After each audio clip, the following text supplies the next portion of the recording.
Now it's time to exchange the contracts. You've done your due diligence. You have the landlord on board. You have all of that. So how I do it?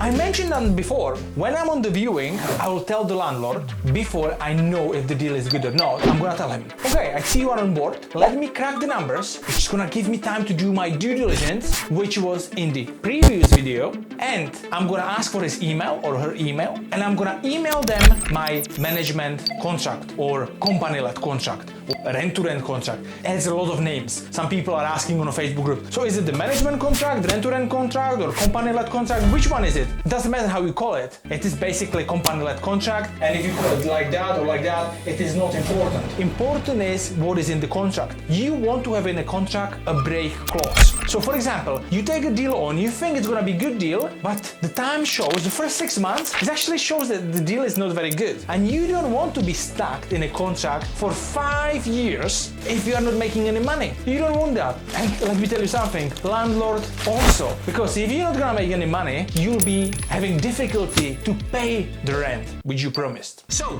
we have a break clause. Break clause means that, let's say your break clause is for 6 months. It means that after 6 months you can get out of the contract and you're not gonna pay any sanctions. It is important to have there. So remember, break clause.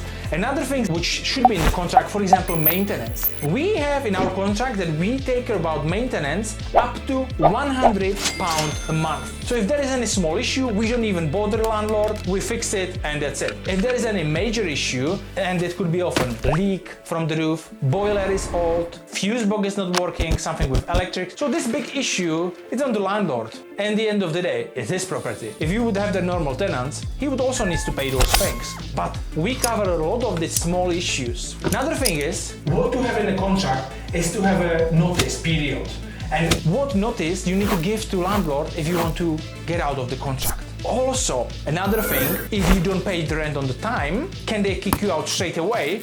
Or sometimes I have some landlords, they want to put in interest on your money. So let's say your rent is £1,000 and every day you are late, they're gonna charge you 1% extra from the rent. So that means that they're gonna get more money afterwards and it is sealed in the contract. But make sure you have a right contract when it comes to exchanging the contracts. There's not much to talk about that. Only thing what you need is the contract. And I do have those contracts. If you would like rent-to-rent service accommodation contract from me, only thing what you need to do is get in touch with me and I'm gonna send it to you to your email address. That's right, free of charge for you.